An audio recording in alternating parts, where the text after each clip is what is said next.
नमस्कार मंडळी. आजचा विषय आहे शिवाजीराव सावंत आणि त्यांच्या कादंबऱ्या. शिवाजी सावंत म्हटलं की मृत्युंजय आठवतं. ते साहजिकच आहे, कारण या कर्णावरच्या कादंबरीनं त्यांना दिगंत कीर्ती मिळवून दिली.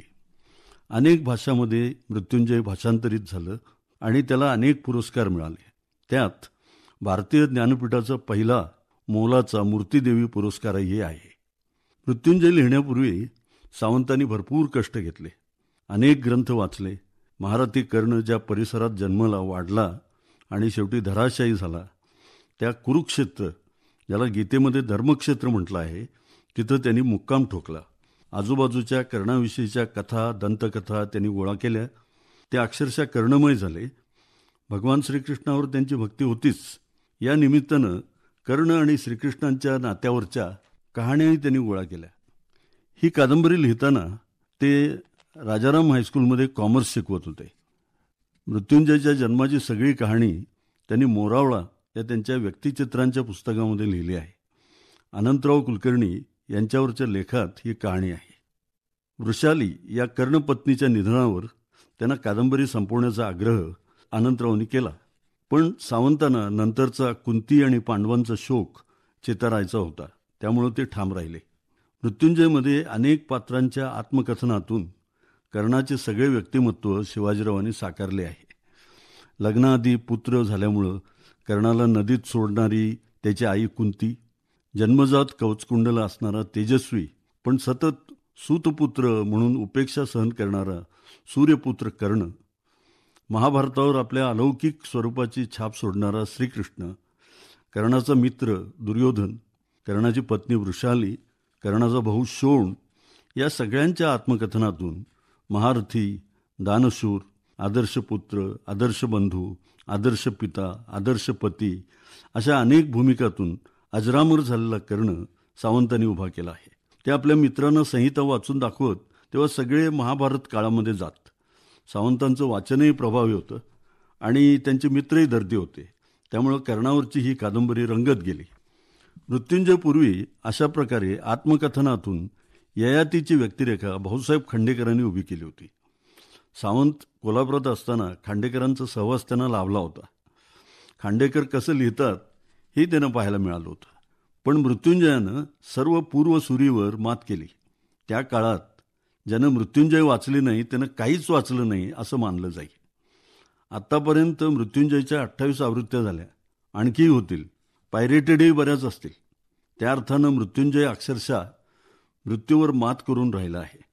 ज्या ज्या भाषेत मृत्युंजय गेलं त्या सर्व भाषेतल्या रसिकांनी मृत्युंजयला दाद दिली. दामोदर कॉलेजमधल्या एका प्राध्यापकांनी मृत्युंजयचं कानडी भाषांतर केलं आहे. मोठ्या वृक्षाच्या सावलीमध्ये लहान झाडं नीट वाढत नाहीत असं म्हणतात.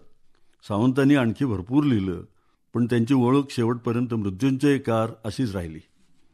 छत्रपती संभाजी महाराज बराच काळ मोंगल, पोर्तुगीज आदींनी रंगवलेल्या खोट्या वर्णनांमुळं, खोट्या कथांमुळं शापित राहिले. पण नव्या संशोधनातून छत्रपतींचं खरं तेजपुंज रूप समोर आलं. कानिटकरांची नाटकं आणि इतर अनेकांनी गेल्या शतकात लिहिलेली चरित्र याच्यामुळं छत्रपती नव्यानं समजले. संभाजी महाराज महापराक्रमी होते, रसिक होते, प्रजावत्सल होते. पित्याचे सारे गुण त्यांच्यात होते. केवळ स्वकीयांच्या दगलबाजीमुळं हा छावा जेरबंद झाला. छावा ही सावंतांची कादंबरी छत्रपती संभाजी महाराजांच्या तेजस्वी जीवनावर आहे. सावंतांनी या कादंबरीसाठी 10 वर्ष अभ्यास केला. शिवछत्रपतींच्या या छाव्याला अनेक प्रसंगांना लहानपणापासून सामोरं जावं लागलं. आई गेल्यानंतर त्यांनी जिजाऊ आईसाहेब, सोयराबाई यांच्यात आई शोधली. संस्कृत ग्रंथांचा रसास्वाद घेत शंभूराजांनी संस्कृतात काव्यरचना केली. महाराज जेव्हा मोहिमावर असत तेव्हा महाराजांची अष्टप्रधान मंडळी या छाव्याच्या आज्ञा पाळत नसत. महाराजांबरोबर ते आग्र्यात कैद होते. आग्र्याहून सुटका झाल्यावर त्यांचं जीवन दिलेर खानच्या छावणीत जाऊन महाराजांशी मतभेद झालेलं दाखवणं हा गनिमी कावा, जिजाऊ आईसाहेबांचं निधन, महाराजांचं निधन झाल्यावर सोयराबाईंची कारस्थानं, या सगळ्यावर मात करत स्वराज्याचा धनी होणं, या सगळ्या गोष्टी रंगवत सावंतांनी हा छावा एकाच वेळी 4 शत्रूशी कसा लढला याचं रोमहर्षक वर्णन केलं आहे. अण्णाजी दत्तो हा मुत्सद्दी छत्रपती संभाजींच्या विरुद्ध होता आणि त्याची शिक्षाही त्यांना मिळाली. छत्रपती संभाजी कवी कलश यांच्याबरोबर स्वकीयांच्या फितुरीमुळे कैद झाले. पण कैदेत सुद्धा हा छावा गुरगुरत राहिला. कोणत्याही छळाला दाद न देता छत्रपती संभाजीराजे मृत्युंजय झाले. शेवटची 20 पानं सावंतांनी संभाजी महाराज आणि कवी कलश यांचा 40 दिवस जो अमानुष शारीरिक आणि मानसिक छळ मोंगलांनी केला त्यावर खर्च केले आहेत. ही ऐतिहासिक कादंबरी म्हणजे एक ऐतिहासिक दस्तऐवज म्हणून अभ्यासकांचा ठेवा आहे. तर सावंतांच्या रसपूर्ण शैलीमुळं सामान्य वाचकांसाठी हा एक स्फूर्तिदायी पोवाडा आहे. सावंतांनी छावा आणि मृत्युंजय या दोन्ही कादंबऱ्यांचं नाट्य रूपांतरही केलं आहे. या कादंबऱ्यांचा आवाका पाहता हे शिवधनुष्य पेलण्यासारखं होतं. कारण कादंबऱ्या मोठ्या होत्या, त्यातले विषय गहन होते, पण सावंतांनी ते शक्य करून दाखवलं.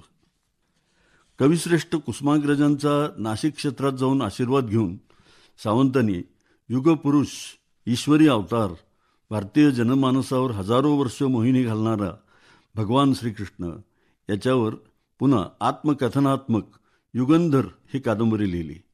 यासाठी मथुरा, वृंदावन, गोकुळ, द्वारका आदी कृष्ण क्षेत्रातील विद्वान अभ्यासकांशी त्यांनी संवाद साधला. राधा या शब्दातील 2 बीजांनी ते भारावून गेले असं त्यांनी लिहिलं आहे. सावंतांच्या शैलीत हा युगपुरुष श्रीकृष्ण त्यांच्या जीवनातील अनेक समरासह युगंधरमध्ये अवतरला आहे. हे श्रीकृष्णाचं आणखीन एक अवतरण आहे. प्रत्येक युगामध्ये श्रीकृष्ण अवतरतात असं भगवद्गीतेत साक्षात भगवंतांनीच सांगितलं आहे. पद्मश्री विखे पाटील हे एक अद्भुत व्यक्तिमत्व. महाराष्ट्रात सहकार तत्वाची जडणघडण करून सामान्य शेतकऱ्याला सुखानं जगता यावं यासाठी पहिला साखर कारखाना उभा करून शेतकऱ्यांच्या जीवनामध्ये एक क्रांती घडवणारे विठ्ठलराव पुढच्या अनेक पिढ्यांसाठी दीपस्तंभ ठरले. त्यांचं द्विखंडात्मक चरित्र लढत 1986च्या दरम्यान सावंतांनी लिहिलं. प्रसिद्ध कामगार नेते मनोहर कोतवाल यांचं चरित्र संघर्ष या नावानं सावंतांनी सादर केलं. या 2 कादंबऱ्या नव्हेत, ही चरित्र आहेत, पण सावंतांच्या रसाळ शैलीमुळं त्यात कादंबऱ्यांची रंजकता आली आहे. शिवाजी सावंत आजऱ्याचे गोव्याच्या सीमेलगतचं हे निसर्गरम्य गाव. आपल्या गावाला सावंत नेहमी आठवत राहिले. अशी मने असे नमुने हे असंच व्यक्तिचित्रांचं पुस्तक आहे. यातली पात्रं आजऱ्याची आहेत. ही आपल्या जन्मगावाला सावंतांनी दिलेली पुस्तकांजली आहे. सावंतांची सगळी पुस्तकं मी आवडीनं वाचली. त्या सगळ्यात मोरावळा मला खूप भावलं. यात त्यांच्या लेखन प्रक्रियेचा मागोवा आहे. अनंतराव कुलकर्णी हे त्यांचे प्रकाशक. मृत्युंजय त्यांच्या हाती जाण्यामध्ये गदिमांचा हात, गदिमांचं कविता वाचन, क्रांतिसिंह नाना पाटील यांचं सावंतांनी कल्पिलेलं आत्मकथन, यशवंतराव चव्हाण, त्यांचे मित्र आरके, या सगळ्या थोरांना ते आपल्यासमोर उभं करतात. असंच कांचनखंडमध्ये घडलंय. यात छत्रपती, थोरले बाजीराव यासारख्या इतिहास पुरुषांबरोबर आचार्य अत्रे, गदिमा, संगीतकार वसंत देसाई, मनोहर कोतवाल यांच्याबरोबरचे सोन्याचे क्षण सावंतांनी टिपले आहेत. ज्ञानदेवावरचे 2 लेख तर दिव्य प्रतिभेचे आहेत. शिवाजी नावामुळं सावंतांना सगळे राजे म्हणून हाक मारत. हा लेखक राजासारखं जगला. अखिल भारतीय मराठी साहित्य संमेलनाच्या अध्यक्षपदाची निवडणूक ते लढवत असताना प्रचारासाठी ते गोव्यात आले होते. 18 सप्टेंबर 2002 या दिवशी मडगावातच त्यांनी अखेरचा श्वास घेतला. एखाद्या वीराला रणांगणात मरण यावं तसं आमचे राजे शिवाजी सावंत साहित्य सेवा करतानाच साहित्य तीर्थी पावले.